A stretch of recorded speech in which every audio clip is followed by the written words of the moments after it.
Putin won't attend Gorbachev's funeral due to scheduling constraints. Russian President Vladimir Putin will not attend the funeral of the last Soviet leader, Mikhail Gorbachev, on Saturday because of schedule constraints, the Kremlin said. In a call with reporters, Kremlin spokesman Dmitry Peskov said Putin had paid his respects Thursday morning by visiting and laying a wreath at Moscow's Central Clinical Hospital, where Gorbachev died Tuesday. Unfortunately, the president's work schedule will not allow him to do this on September 3, so he decided to do it today, Peskov said. He added that Gorbachev's funeral would have elements of a state funeral, including a guard of honor, and that the state was helping with the organization. Peskov said that Putin was departing for a working trip to Russia's westernmost Baltic exclave of Kaliningrad.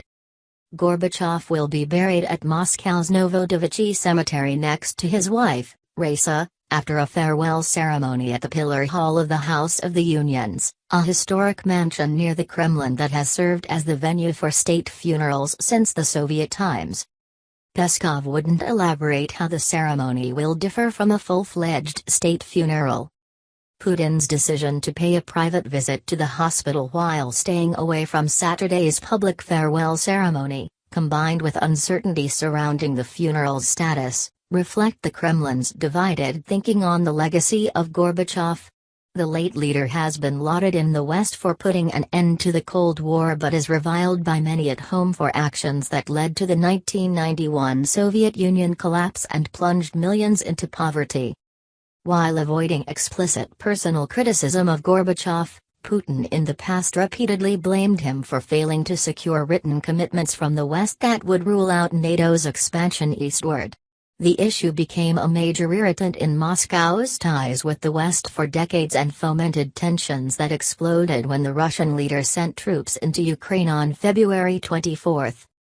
In Wednesday's telegram of condolences released by the Kremlin, Putin praised Gorbachev as a man who left an enormous impact on the course of world history.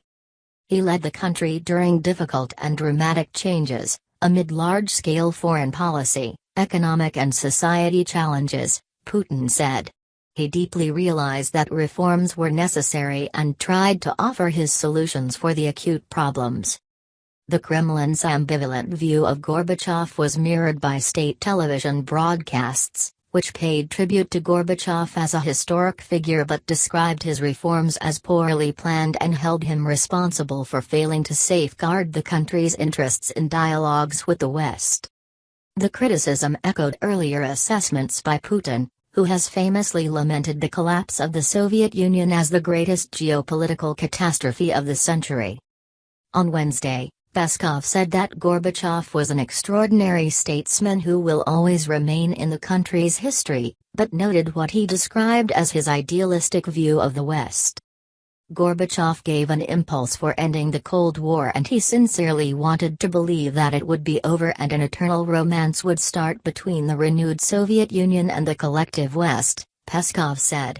This romanticism failed to materialize. The bloodthirsty nature of our opponents has come to light, and it's good that we realize that in time.